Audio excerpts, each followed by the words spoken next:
sucker punching opponents. Daley punches Koscheck at the end of the fight. Shoving referees. We cut him. He'll never fight in the UFC ever again. And putting the promotion in a bad light. This is the guy, Matt Riddle, who did an interview and said, I smoke marijuana so I don't beat my wife and children. Oh my. Oh my. The UFC has fired numerous fighters for a number of different reasons. They kicked him out of the UFC, the first guy ever to get kicked out of the UFC for holding on to submission. He definitely holds too long. He's got it. Tap, tap, tap, tap. He didn't let go. With some layoffs being a little too harsh, but as Max Holloway often says, It is what it is. it is what it is. And here are 10 UFC fighters who got the boot. Kid got charged with 29 felonies. Surprise, surprise! The king is back!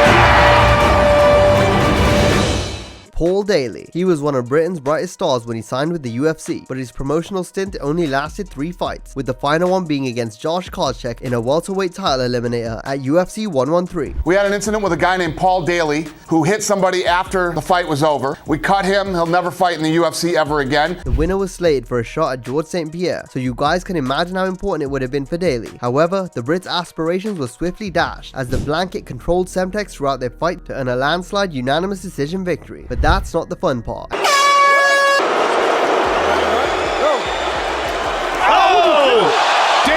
punches Koscheck at the end of the fight. And look at Dan Mergliotta. Wow. Are you kidding me? You're professional. Come on. That was terrible. That's not what this sport is all about. He's going to get suspended for that. Absolutely, as he should. I mean, that was the best shot he landed in the whole fight. The UFC brass was furious, and they fired Daley as well as banning him for life. He'll never come back here again. We're talking Paul Daley. Yeah. You're cutting him from the UFC. Yeah. He'll never come back.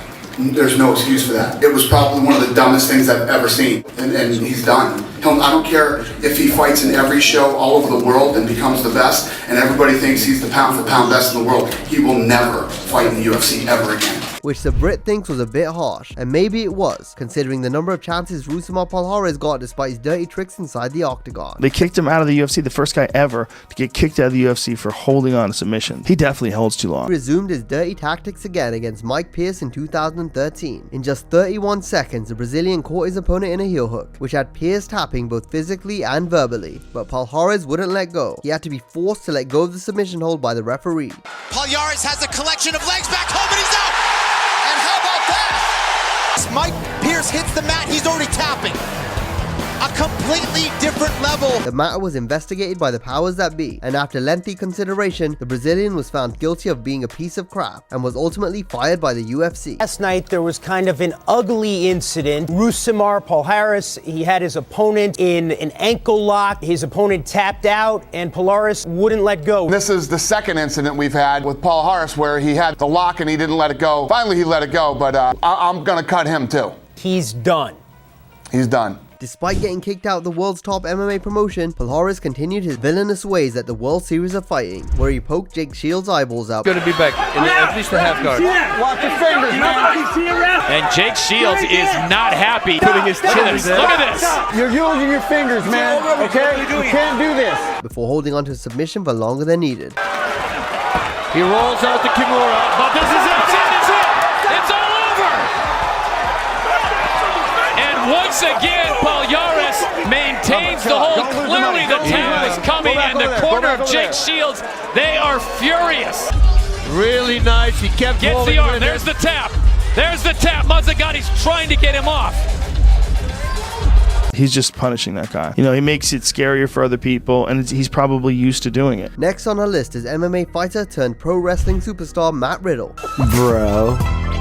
Who started out in the UFC under Dana White's leadership. Riddle built up an impressive record, but ran into trouble when he tested positive for marijuana, not once, but twice. Now, the reason he's not in the UFC anymore is because he could not pass a drug test. And think about this. You have to go to work 3 times a year, and you couldn't pass a drug test? You're so weak-minded and so addicted to marijuana that you couldn't stay off it enough to pass a drug test 3 times a year. Well, guess what, dummy? They drug test in the real world too. And I want to know where this rocket scientist is going to go and make $100,000 a year. And also, this is the guy, Matt Riddle, who did an interview and said, I smoke marijuana so I don't beat my wife and children. Oh my. Oh my. The first time was after UFC 149, where Riddle's victory against Chris Clements was overturned because he failed his post-fight drug test, whereas in February 2013, his win over Che Mills suffered the same fate when he tested positive for marijuana again, resulting in another wellness policy violation. With this being Riddle's second drug test failure in less than a year, the company made the decision to release him. You know, I'm not the biggest fan of Mr. White, you know.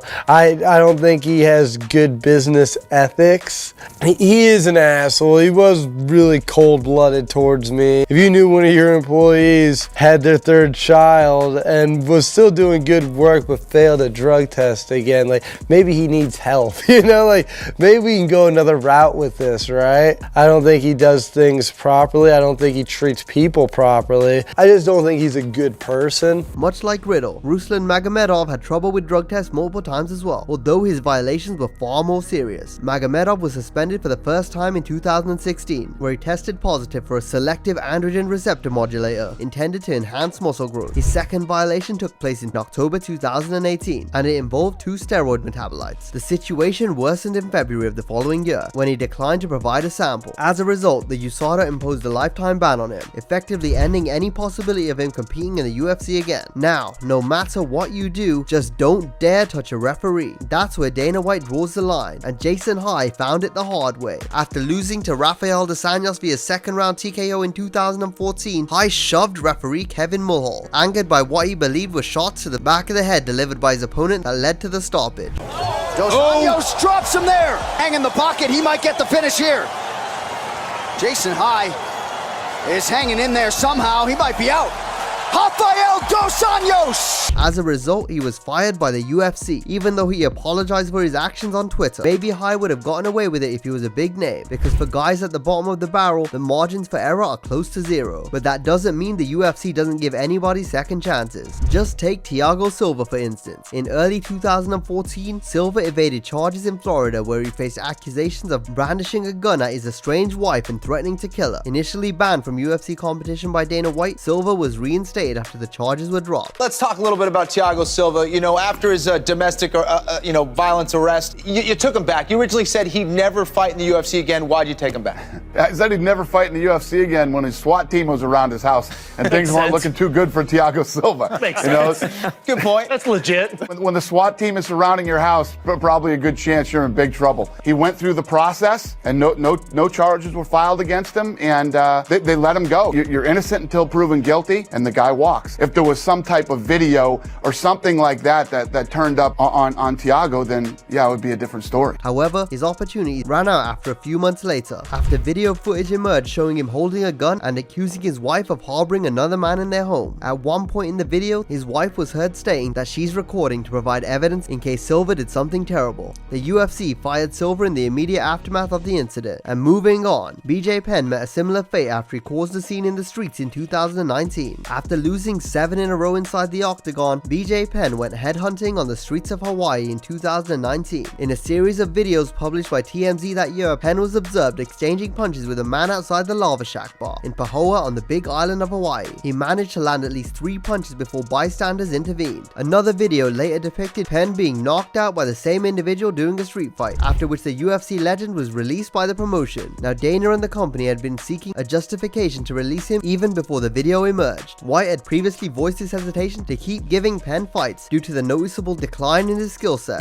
BJ is too tough for his own good. BJ might not be knocked out, but the shots that BJ took would have knocked out a normal human being. He's taken a lot of damage, and I don't want to see him take any more. And the street fight made it a whole lot easier for the UFC to let the legend go. We have a deal now, win, lose, or draw. This is BJ Penn's last fight. How do you ensure that? Because I won't give him another fight. Right. He won't fight here, though. That I guarantee you. Another legend that ended his relationship with the UFC on a sour note was the axe murderer Wanderlei Silva. In May 2014, Silva evaded a drug test the NSAC tried to conduct at his Las Vegas gym, which Silva later confessed was because he had taken diuretics. The NSAC slapped the Brazilian with a lifetime ban for his violation, and a few days later he announced his retirement from MMA. In May 2015, however, his ban was overturned, meaning that he was eligible eligible to fight again. However, Silva then criticized UFC fights, likening them to a circus, and declared he would never fight in the promotion again. A few months later, Silva apologized for his remarks, but he was subsequently released by the UFC. Now, Ottman Azatar's antics on UFC Fight Island in 2020 were straight out of a Hollywood thriller. In January 2021, the undefeated lightweight was set to face Matt Favola at UFC 257. However, on the day of the weigh-ins, he shockingly withdrew from the fight, and it was later revealed that Ottman had violated safety protocols related to COVID. Ottman Azatar, we're all excited about seeing him fight. We now know that he's not, and the press release has said that it's a health and safety violation. I'm surprised at that, because how do you do that out here? It's pretty amazing, actually, yeah. So he and his team cut off their wristbands, gave them to somebody outside the bubble. I don't know how they even did it. That guy taped them, showed up here with a bag, went into a room, shimmied across 4 balconies, went in his room, dropped the bag off, changed his clothes, and then left. Now, when security tried to stop him, he wouldn't stop. Either way, yeah, it's just that. He's gone. He's no longer a UFC fighter, and he's not fighting tonight. So he's been cut from the UFC off the back of that? Yep. Due to this breach, Azatar was released from the UFC, but then his manager Ali Abdelaziz worked his magic and got him reinstated. What was in the bag? They can ask, no problem. You're not going to tell us that? No problem, you can ask. But the thing is, let's say I come in to this room with a bag. Why would you ask me what's in the bag? What's in your bag? This guy supposedly broke into a bubble to get you said bag. So that's a bit different than if you brought one in here today. Have you been there in this bubble? I was in the bubble, yeah. Did someone check your bag before you went in? They sprayed it, they didn't check it. So, my bags also were not checked. No one ever checked my bag, so why this big secret around this bag? If I wanted to sneak anything in, I could have done it without any, like Mission Impossible or sending Spider-Man to give Batman something. It's a lot of superhero friends that you have. Yeah, I belong to these guys, you know, Ottman, Batman, Ant-Man. It's the same all these guys.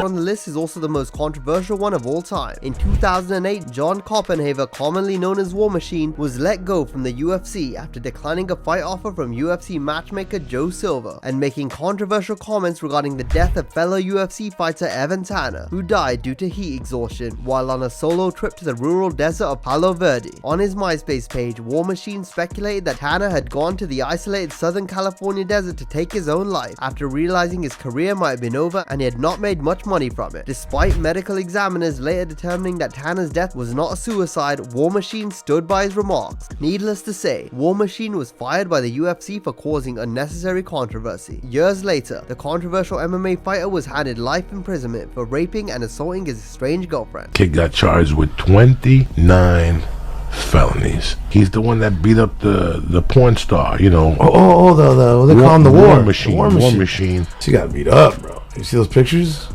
Bro, he broke her teeth and shit. I mean, 29 felonies. Jesus Christ. So these were 10 fighters who were kicked out of the UFC. Who do you guys think deserves a second chance? Let us know your thoughts in the comments. If you liked the video, please subscribe to our channel and turn on those notifications. Thanks for watching, and we'll see you next time.